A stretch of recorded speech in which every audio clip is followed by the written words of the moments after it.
Bapuji's love lives in me every day.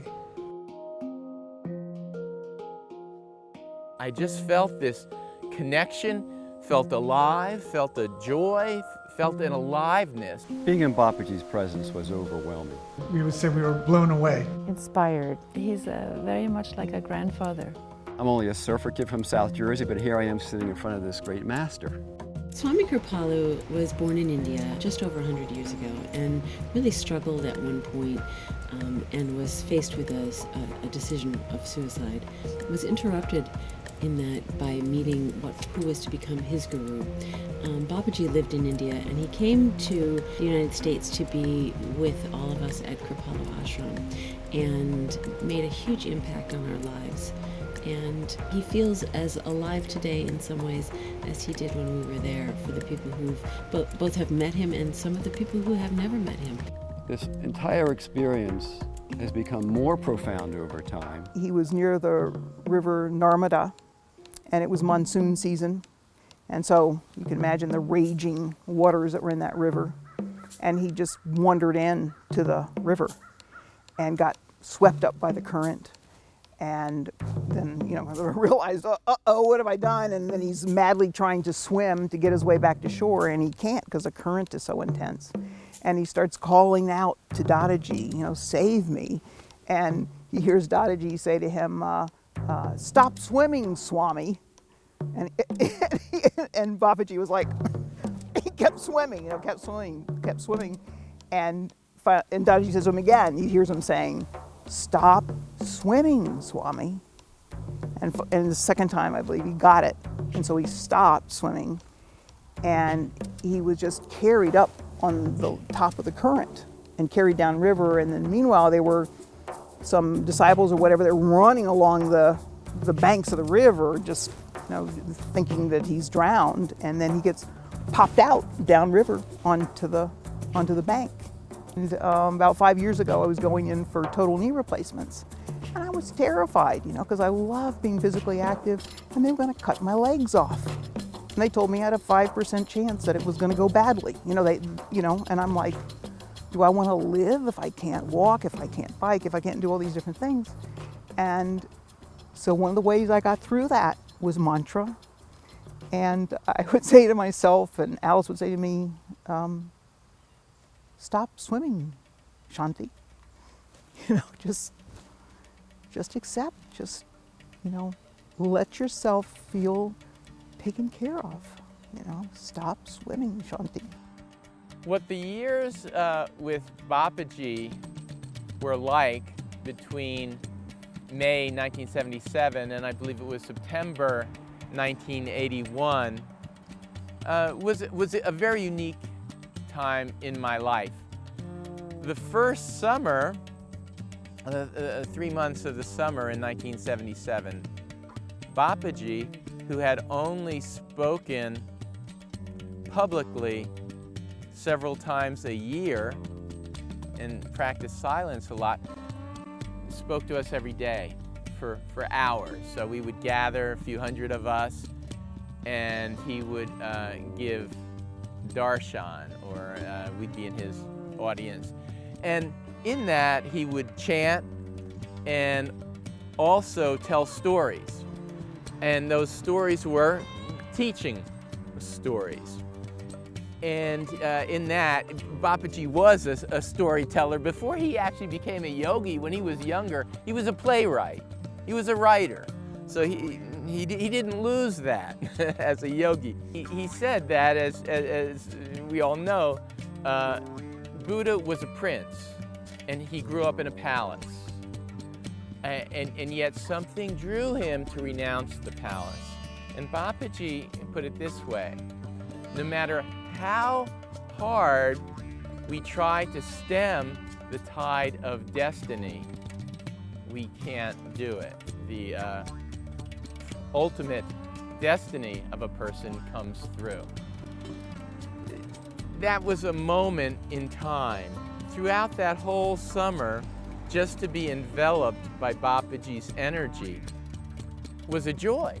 I had the joy of having Swami Kripalu, one of the renunciates in this order stayed with my husband and had the joy of getting a set of beads, which is a yogic tool for meditation, the mala beads blessed by Swami Kripalu. And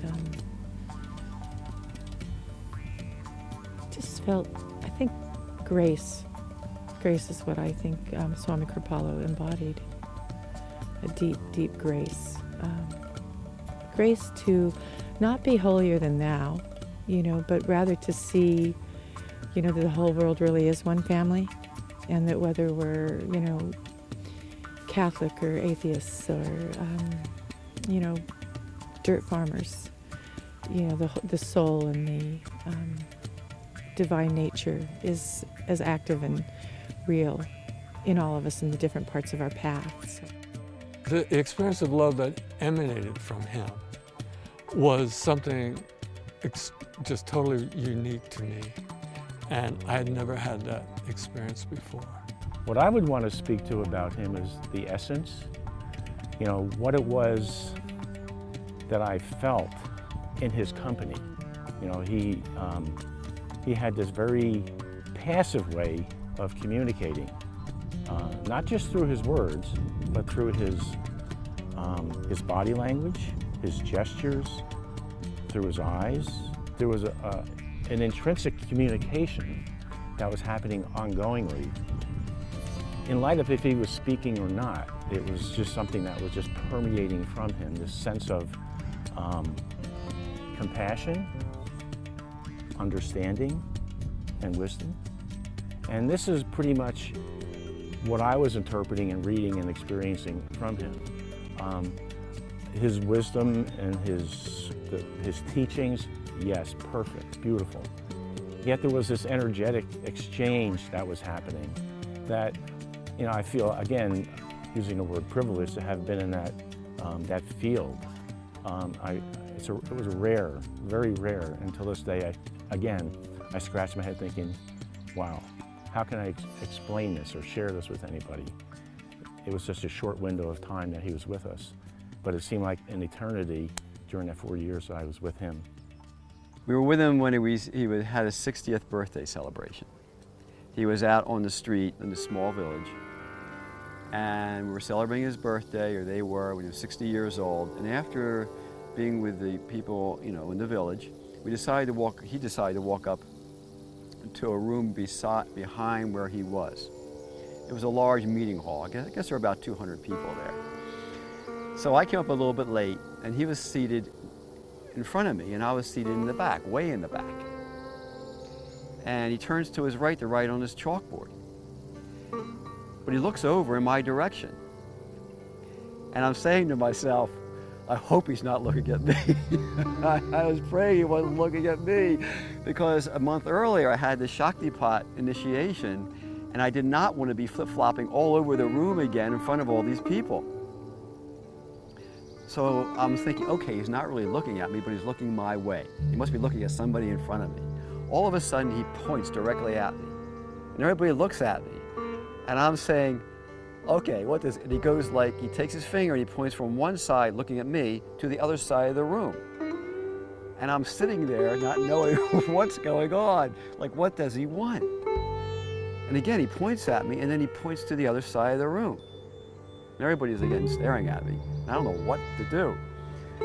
So after a while, he points at me a third time, and then Vineet Muni says to me from the other side of the room, he says, Umesh, Bapuji wants you to sit with the men. You're sitting with the women. So of course, I stand up, and I'm totally humiliated, but everybody's laughing. I'm laughing, and of course, he's roaring. And the whole thing was like this big phenomenal event. But that's just the way and of course it was all in fun. It's just the way he was. But to me, I just met him. I didn't know anything, but that's just the way he was. He had a tremendous sense of humor. He was really just so full of life and love. He was totally animate. Sometimes I think, well, if you don't cry, you don't laugh, you don't have a life, right? So for him, he was totally animate. He would cry when he needed to cry. He would laugh broadly when he needed to laugh. He would sob. He was fully human. He was just funny, you know? He just embodied just love. He was the most beautiful human being. And to be around him was so light-filled and joyous. And somehow that energy prevailed wherever he went. That energy, the Kripalu energy, is alive and well. After having waded through all those moments of self-rejection and fear, when I looked into his eyes, all that I seen was compassion, understanding, and love, which is all that I would want in my life and all that I would want to be able to offer others, is that those same qualities and virtues.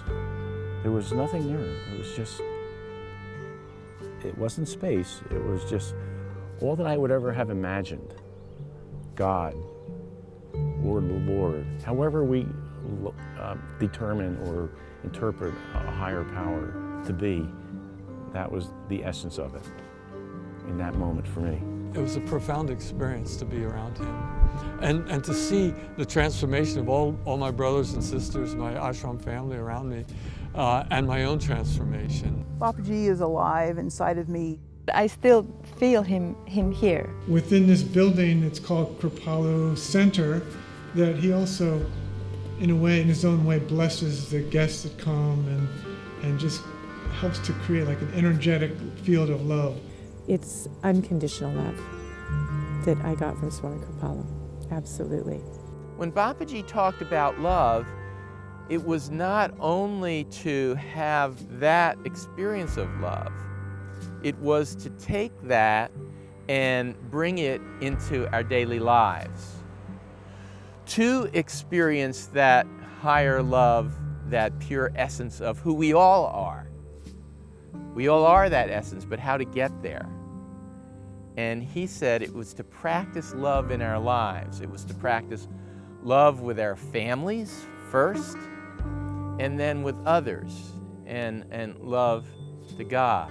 I have that sense of love and respect and compassion that I still experience today that I experienced way back 35 years ago. I am fortunate and privileged that that essence is a strong, this Kripalu Center is a strong container of that essence. You know, it's individuals possess it and carry it around. And there was because of the facility, the type of facility we are, the work that we're doing, this is a very large container for that. And I happen to be in that field. So it's not something that is exclusive to Kripalu, but I feel very privileged to be able to, and blessed to be able in the field in the essence of what his love is about. I had experienced the divine, and he gave me that opportunity. He gave all of us that opportunity. He gave us a medium into practice bhakti yoga.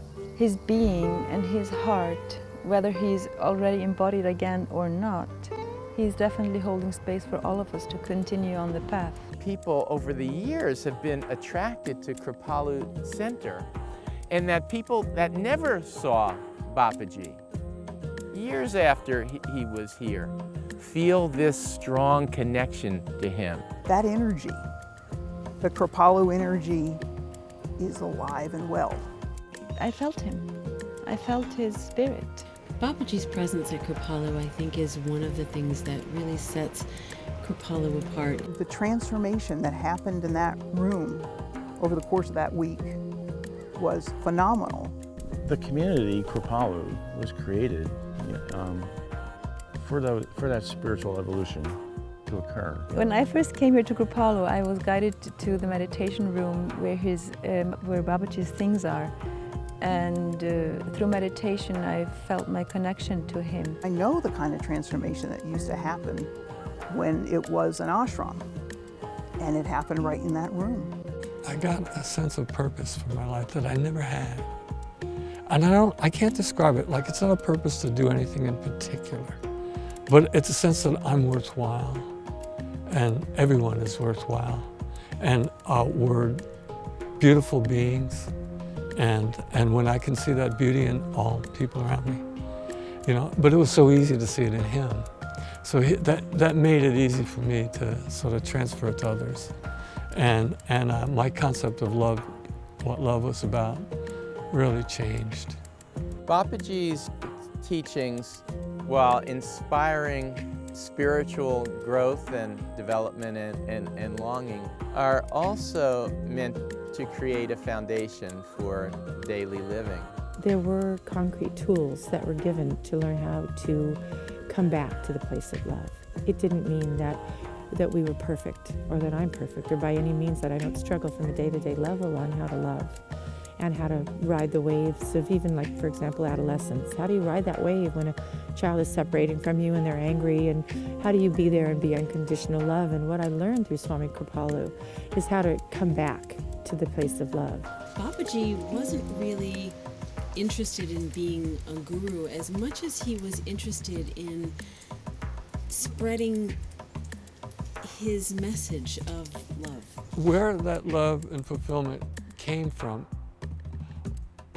somehow was from his life, his experience of divine reality, I guess you'd call it, and us being around him and that divine reality just sort of shedding from him, you know, just like, and he was here to love us like his spiritual grandchildren. And really, we were young and childlike in all ways, and I think he loved us very much. Bapuji's primary message was love. To find love and happiness and joy. It's all about the love. It's all about love. Jai Bapuji. Thank you. He just wanted us all to be happy.